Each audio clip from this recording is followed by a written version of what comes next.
አሰማችሁ። ጦርነቱን ካሸነፍን በኋላ ድጋፍ አንፈልግም። ፕሬዚዳንት ዶናልድ ትራምፕ አሜሪካና እስራኤል በኢራን ላይ ጦርነት ከመጀመራቸውና ከጀመሩም በኋላ በቀጥታ ተሳታፊ ከመሆን የተቆጠበችው ዩናይትድ ኪንግደም አሁን ግዙፍ የጦር መርከቦችን ወደ ባሕረ ሰላጤው አካባቢ ለመላክ ወስናለች። የእስራኤል ጦር ከ40 ዓመት በፊት የሞተ ወታደሩን አስከሬን ፍለጋ በሊባኖስ ባካሄደው ዘመቻ ከባድ ጉዳትን አስከትሏል። እስራኤል በኢራን ላይ ከሚደገፈው ሄዝቦላ ጋር የምታደርገው የምድርና የአየር ውጊያ ተከትሎ በሊባኖስ በርካታ ሰዎችም ተገድለዋል። በኬንያ ዋና ከተማ ናይሮቢ የጣለ ከባድ ዝናብ በተከሰተው ጎርፍ 23 ሰዎች ሞቱ። ኬንያ ዋና ከተማ ናይሮቢ ሌሊት ላይ የጣለው ከባድ ዝናብ ያስከተለው ጎርፍ ቢያንስ የ23 ሰዎችን ሕይወት ማጥፋቱን ባለሥልጣናቱ አስታወቁ።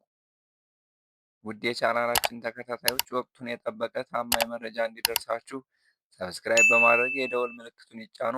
ቪዲዮውን ላይክ እና ሼር በማድረግ ጀምሩ። በቀጥታ ወደ ዝርዝር መረጃዎቹ አለፍን። ጦርነቱን ካሸነፍን በኋላ ድጋፍ አንፈልግም። ፕሬዚዳንት ዶናልድ ትራምፕ አሜሪካና እስራኤል በኢራን ላይ ጦርነቱን ከመጀመራቸውና ከጀመሩም በኋላ በቀጥታ ተሳታፊ ከመሆን የተቆጠበችው ዩናይትድ ኪንግደም አሁን ግዙፍ የጦር መርከቦችን ወደ ባሕረ ሰላጤው አካባቢ ለመላክ ወስናለች። ነገር ግን ይህ የዘገየ ውሳኔ ፕሬዚዳንት ዶናልድ ትራምፕን አላስደሰታቸውም። እንዲያውም ጦርነቱን በአሸናፊነት እያጠናቀቁ መሆናቸውን በመግለጽ የዩናይትድ ኪንግደምን ተሳትፎ እንደማይፈልጉት አሳውቀዋል። ፕሬዝዳንቱ በማህበራዊ ሚዲያ ገጻቸው ላይ ባሰፈሩት ጽሑፍ ዩናይትድ ኪንግደም በአንድ ወቅት ምናልባትም ከሁሉም የላቀች ታላቅ አጋራችን ነበረች፣ አሁን ግን ሁለት የጦር አውሮፕላኖችን ወደ መካከለኛው ምስራቅ ለመላክ ብዙ ካሰበች በኋላ ወስናለች። ጠቅላይ ሚኒስትሩ ስታርመር መርከቦቹን ከዚህ በኋላ አንፈልጋቸውም፣ ነገር ግን የሆነውን አንረሳም በማለት ቅሬታቸውን በቀጥታ አስፍረዋል። ጨምረውም ጦርነቶችን በድል ካጠናቀቅን በኋላ አብረውን ሊሰለፉ የሚመጡ ሰዎችን አንፈልግም ሲሉ ከዩኬ በኩል የሚመጣውን ድጋፍ እንደማይሹ ገልጸዋል። የዩናይትድ ኪንግደም መንግስት በኢራን ላይ በተከፈተው ዘመቻ ላይ ተሳትፎም የሌለው ሲሆን እንደሚተባበርም ቃል ሳይገባ ቆይቷል። አሁን ግን ሁለት ተዋጊ ጄቶችን የሚሸከሙ የጦር መርከቦች ወደ ቀጠናው ለማምራት በመጨረሻው የዝግጅት ደረጃ ላይ ይገኛል። ዩናይትድ ኪንግደም ያሏትን የጦር ሰፈሮች አሜሪካ ጥቃት ለመፈጸም ሳይሆን ጥቃትን ለመከላከል ብቻ እንድትጠቀምበት ጠቅላይ ሚኒስትር ሰር ኪር ስታርመር በማዘዛቸው አሜሪካ ደስተኛ አይደለችም። በተጨማሪም ጠቅላይ ሚኒስትሩ ወደ ጦርነት ከመግባት ይልቅ ውጥረትን ለማርገብ ጥረት እንዲደረግ ያቀረቡትን ጥሪ ፕሬዚዳንት ዶናልድ ትራምፕ ስታርመርን እንደ ዊንስተን ቸርችል አይደለም ሲሉ ተችተዋል። የእስራኤል ጦር ከ40 ዓመት በፊት የሞተ ወታደሩን አስከሬን ፍለጋ በሊባኖስ ባካሄደው ዘመቻ ከባድ ጉዳትን አስከትሏል። እስራኤል በኢራን ከሚደገፈው ሄዝቦላ ጋር የምታደርገው የምድርና የአየር ውጊያ ተከትሎ በሊባኖስ በርካታ ሰዎች ተገድለዋል። የሊባኖስ የጤና ሚኒስቴር እንዳስታወቀው በምስራቃዊ ቤካ ሸለቆ የእስራኤል ጦር አንድ ምሽት ባካሄደው ዘመቻ ቢያንስ 41 ሰዎች ሲገደሉ 40 ሰዎች ደግሞ ቆስለዋል። ከሟቾቹ መካከል 3 የሊባኖስ ወታደሮች የሚገኙበት ሲሆን የአካባቢው ነዋሪዎች ሕፃናትን ጨምሮ ሰላማዊ ሰዎች መገደላቸውን ተናግረዋል።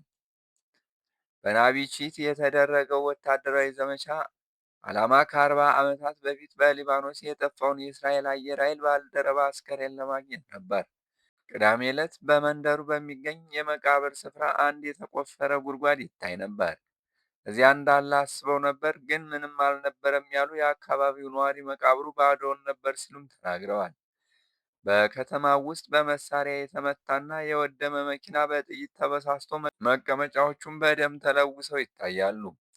በአካባቢው ያሉ ሕንፃዎች ወደ ፍርስራሽ ክምርነት ተለውጠው መሬቱ ላይ የደረሰውን ፍንዳታ ተከትሎ አንድ ትልቅ ጉድጓድ መፈጠሩን የአካባቢው ነዋሪዎች ተናገሩ። በኬንያ ዋና ከተማ ናይሮቢ የጣለ ከባድ ዝናብ ባስከተለው ጎርፍ 23 ሰዎች ሞቱ። ኬንያ ዋና ከተማ ናይሮቢ ሌሊት ላይ የጣለው ከባድ ዝናብ ያስከተለው ጎርፍ ቢያንስ የ23 ሰዎችን ሕይወት ማጥፋቱን ባለሥልጣናት አስታወቁ።